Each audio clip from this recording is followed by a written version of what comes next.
Hey everyone, I'm Calais Goord. Welcome to Babcock Hoops. I'm calling in from Los Angeles, but all the action this week is happening in Chicago because it's NBA Draft Combine Week, one of the most critical stretches of the NBA pre-draft process for scouts, executives, agents, and of course prospects. Matt Babcock, who is joining me from Chicago, knows this event inside and out. He's been evaluating players on site all week and has experienced the combine from every angle, as a former agent, a scout, and now as an NBA draft analyst. Matt, let's get into it. You've been around the NBA draft combine for years now. What's your initial read on this year's group, and how does the event feel compared to past years? It's funny. I have been coming to this for a long time, and it started way before I was a sports age. Even my dad started working in the NBA in the late '90s when I was in middle school. I volunteered back then, so I've been coming forever, and it's changed a lot. Back then, it wasn't televised. And what I did as a volunteer, I'd help like other NBA teams, strength and conditioning coaches. We did all the measurements. I'd be on a ladder measuring these 7-footers, and being a ball boy, wiping up sweat and doing all that stuff. And it's really become just a huge operation. I mean, the NBA has done a great job. And this year, I mean, it does feel at this point a little bit of rinse and repeat. I joked with the number of NBA personnel that it feels like Groundhog Day a little bit, and the years tend to blend together now. I've been coming here for so long, but it's been exciting nonetheless. It's really an opportunity for kids to establish their draft stock, and there's guys rising and falling, and I think some decisions are being made, as far as guys staying in the draft or not. And yesterday was pretty telling, and I think today will be more of the same. Well, I can't wait to get into it. So there's 75 players were invited this year. That's a lot going on, from measurements and medicals to interviews and scrummages. Matt, can you walk us through what this week really looks like for a player? Yeah, it's a lot. I mean, I think it depends on the player and sort of where they're projected. I think this process will be a lot different for Cooper, Flagg, and guys that are projected top picks. And then guys that are testing NBA draft waters that also have their name in the transfer portal, are considering going back to school. But pretty much how it works, sort of generally is their physical measurements, athletic testing, and then they did a lot of interviews with teams like this morning and yesterday morning.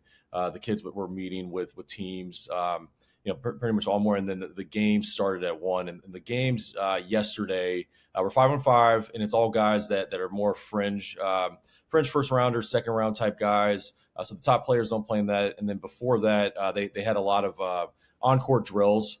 That first day, we were in the gym. It felt like all day just watching guys shoot, which I'm not a huge fan of, to be honest with you. But the live play is really where some guys were moving the needle. Wow, it seems like long days yesterday and the day before. So from your perspective, what parts of the combine actually move the needle most for teams? What are they really paying attention to? Yeah, like I said, the on-court drills, I don't get a whole lot out of that. I don't think that most NBA scouts do either. And then agents hold pro days where it's essentially a 1-on-0 workout, same type of thing. I think it's a lot of fluff, but the live competitive 5-on-5 play, that's where guys are really able to kind of move the needle for themselves. Yesterday, Tahad Pettiford from Auburn, he was terrific. 23 points, 8 assists, and it was one of these deals where it was just okay. His talent was obvious. But he had so much command and his floor presence. It was sort of a deal. It was really, really inspiring to see. I think, for him, the way he was carrying himself, the way that the players, the scouts, the whole building knew he was the guy. And he's a guy that is testing the waters. And just that game by itself, I think he played himself into the first round. And, really kind of one of those stories you like to see unfold. And he's a perfect example of that. Well, we'll get back to him later down the line, but we've got some top-tier guys like Cooper Flagg and Dylan Harper here, but also second-round hopefuls and fringe prospects. Who stands to gain the most from the combine?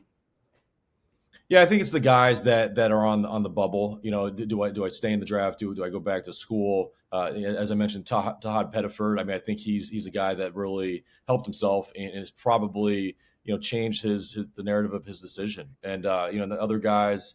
There wasn't any guys that I think really hurt themselves necessarily, but maybe didn't show well enough to change things. And, with a lot of money on the table to go back to school, I think a lot of these guys will go back.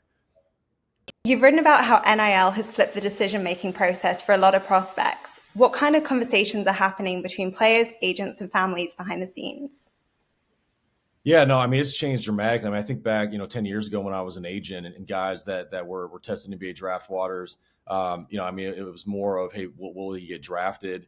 Not as much of like, will he be in the first round? And so I think that is the biggest, shift in the narrative, typically, because, in the first round, guys are getting guaranteed contracts, at least 2 years, if not four. In the second round, they're fully negotiable, which kind of opens up a lot of risk because a lot of these teams are using two-way contracts, which are very team friendly. Only by, if I remember correctly, it's like 635,000 or so, which is a lot of money. But considering how much these players are making in school, I mean, some of them are making $2-3 million, and I mean that's simple math and sort of common sense. Go back and get the guaranteed bag rather than risking things. And so, yeah, it's just very, very interesting, and it's continuing to evolve. And I mean, we're all kind of going through this, sort of the first time. I mean, we had this last year, but I think the numbers in NIL have gone up quite a bit, which has just kind of shifted it even more. I want to dive into that a little bit deeper. So for a player projected late first or early second round, what are they really weighing at this point? Is it about money, role, long-term fit, all of the above? I mean, I think everybody would probably look at it slightly differently, but I mean, like any major life decision, I mean, I hope it's a well balanced, thought out process, and they should be looking at everything. I mean, as far as like development, like the long term career planning, and then obviously money. I mean, money is a part of every business decision, and this is business, and so I think depending on where the guys are at, I think another thing too is it a guy that spent a few years in college, maybe he feels like from a development standpoint, he's ready to go, and maybe he's made a lot of money and saved his money where he's able to kind of bet on himself a little bit more than an 18, 19-year-old that's still growing and developing and continuing to build their nest egg financially.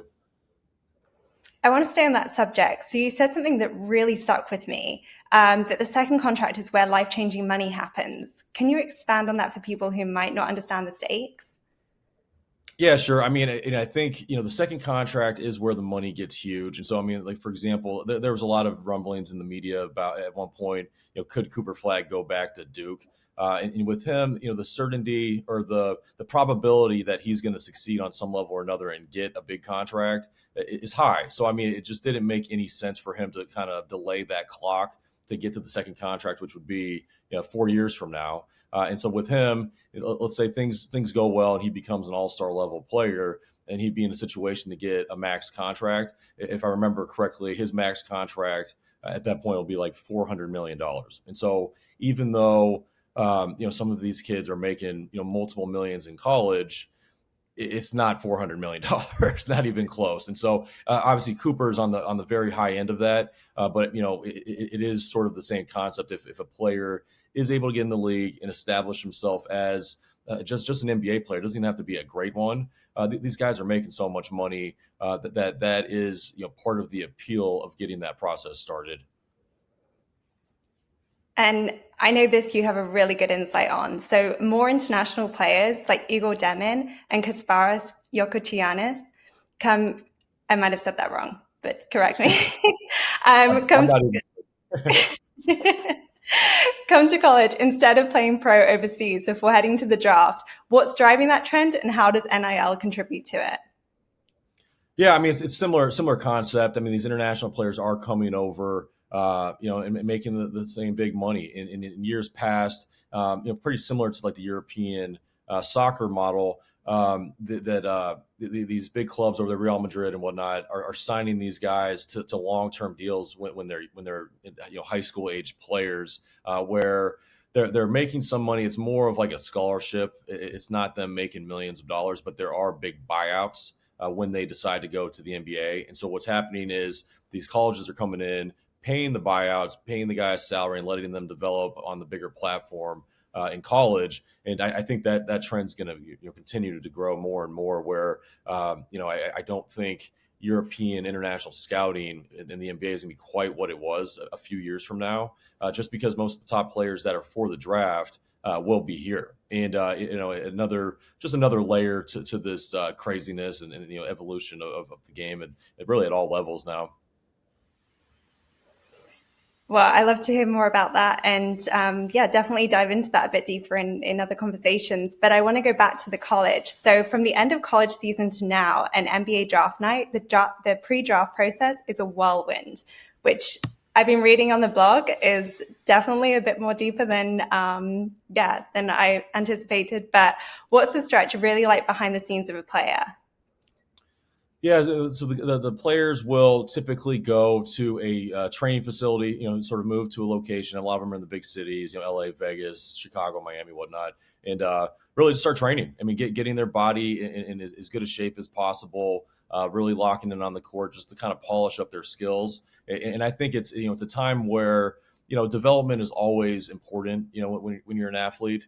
During this time, though, it's more of getting everything polished up to present yourself. I mean, these guys are preparing essentially for job interviews, and the interview process in this case is very comprehensive. I mean, it's getting your mind right for these intense interviews. And physically for these workouts, whether it's individual or they're competing 5-on-5, 2-on-2, 3-on-3, 1-on-1. So really just spending a couple months just to kind of get them to be the best version of themselves and to present to these teams that likely scout them for a long time. But now it's the final stretch. They're at the 1 yard line.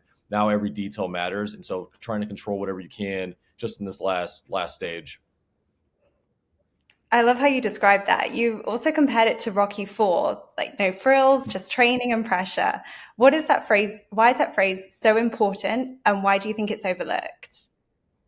Again, I mean, it's one of these things where there's so much uncertainty, even though these players have gotten come so far and gotten so close to accomplishing their dreams. It's like this final stretch, even though it's probably the last 10% of the evaluation for teams, that 10% can make or break the starting point of their professional career. And so, this is kind of going back to my former experience as an agent, really trying to get the guys like, all right, we're almost there. Let's just do everything we possibly can, control everything we can control, and increase our probability as much as we can. So that's really what it's all about. And and so like kind of taking the approach like Rocky of hey, just training for the big fight. That's kind of what it's like. It's not a long period of time, but it's intense as heck, and there's a lot on the line. Well, tapping into your agent days, so how important is it for a player to show mental toughness in interviews and private team settings? Can a bad impression really affect the draft stock that much? Yeah, I think sometimes people sort of lose sight that this is a job interview process, and it's it's for guys that are sometimes teenagers and in their early 20s, interviewing for a job that will pay them millions of dollars, and so it's very unique. But a lot of like the basic concepts I still do think apply. I mean, applying for a corporate job at a corporate company, that you need to have the proper experience and skill set.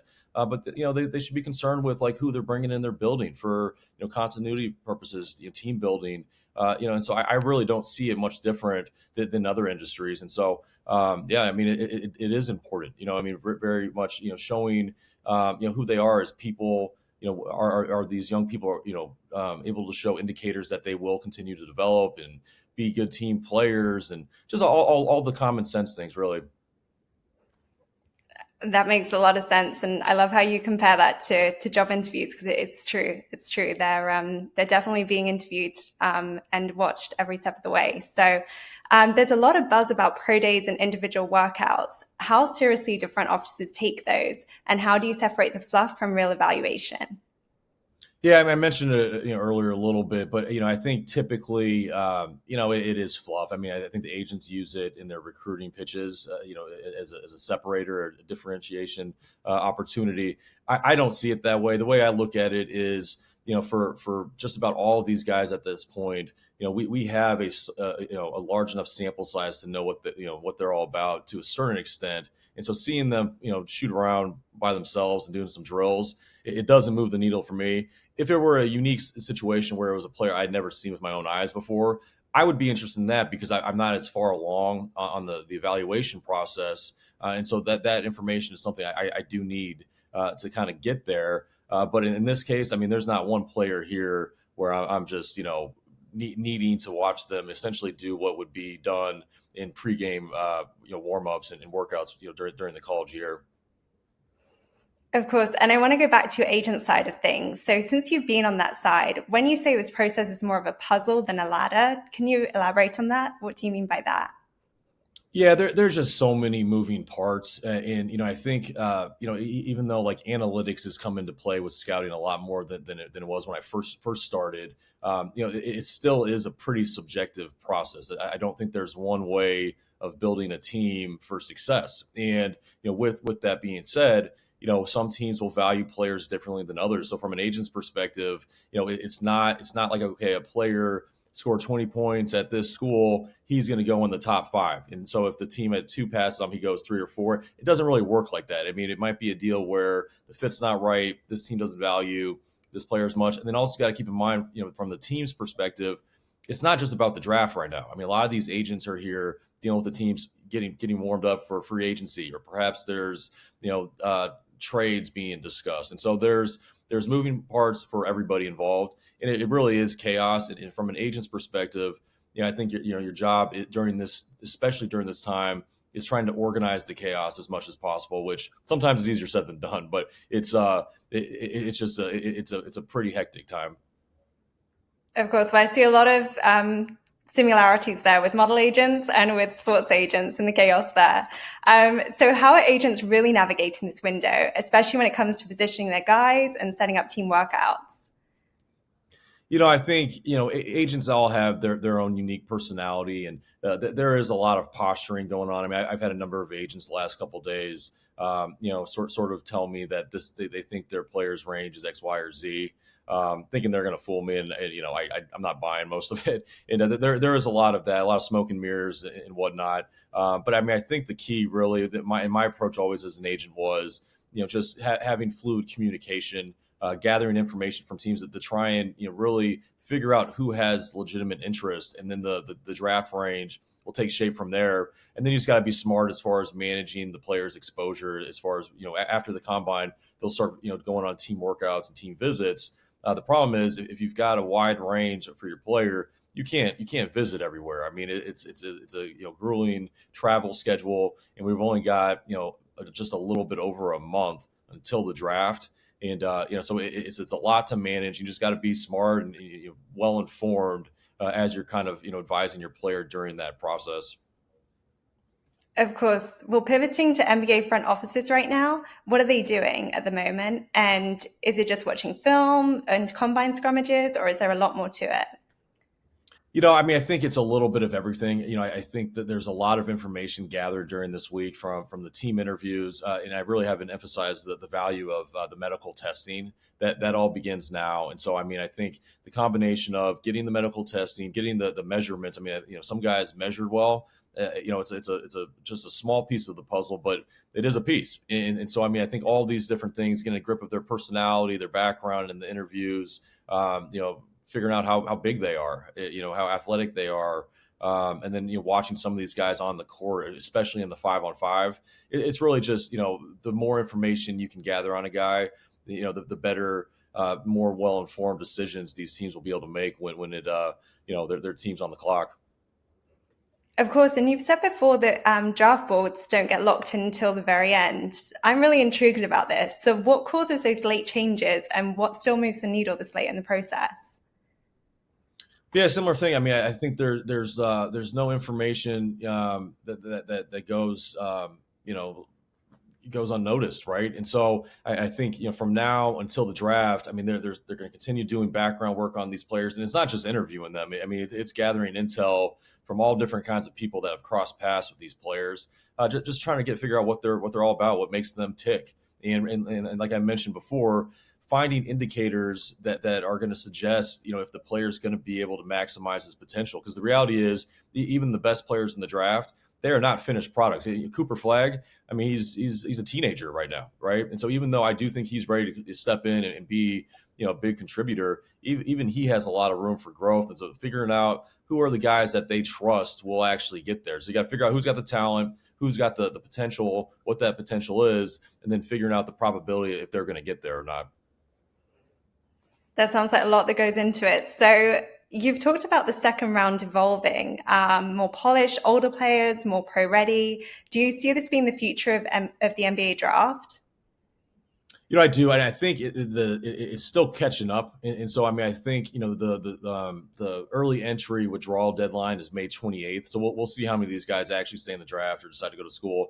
I'm expecting a lot of them to go back, and a lot of guys have that in years past probably would have entered their names, didn't even enter, and so I do think the depth of this draft is not quite as great. But what I'm foreseeing to happen is that within a couple years, the guys that would have come out and been early entrants in years past will have used up all their college eligibility, and the talent levels will catch up. And so in the future, I do foresee that the depth of the drafts will be filled with some really talented older players that are probably ready to step in and contribute right away, rather than there being younger players with upside, which is going to change the evaluation process too. Because I mean, we're looking at a guy that's ready to go. It's more of like we're evaluating what they are day one, not as much what they'll be 3-4 years from now. Of course. So what I'm hearing is these are borderline prospects right now. So if you're in that position, not a lock to get drafted, what would be your advice if they're in this position? If there's college eligibility remaining, go back to school. I mean, when in doubt, go back to school. For guys that don't have any eligibility left, the advice I would give is that, regardless if you are a first round pick, second round pick, undrafted, any way you split it, this is just the starting point. And so some guys, all guys have different stories, different journeys, and so this is a starting point. It's not the ending point. Even though, it is a big accomplishment, dream come true for these guys to get drafted and to start their NBA career. Again, it's just a starting point any way you split it. All right, so let's finish on this. So who's the one player here at the Combine that's impressed you the most so far, or that people just aren't talking about enough? Well, as I mentioned, Todd Pettiford from Auburn. I mean, he blew everybody away yesterday, and I'm going to update my mock draft next week, next week, or maybe after the early entry deadline. But I'm going to put him in. I mean, I think he's probably played himself closer to the mid first round than second round, and so I mean, he's the big winner. But there's been other guys too. I thought Eric Dixon from Villanova. I thought he was great yesterday. Alex Tui from Australia. Maxime Reynaud from Stanford. There's been a lot of guys really doing well, and I'm looking forward to get over to the games again today and see what guys do today. Well, Matt, thank you so much. We always appreciate your insights, and it sounds like it's a big week in Chicago. Be sure to check out the draft coverage at babcockhoops.com and stay tuned for more as the 2025 NBA draft approaches. Thank you for tuning in. We'll see you next time.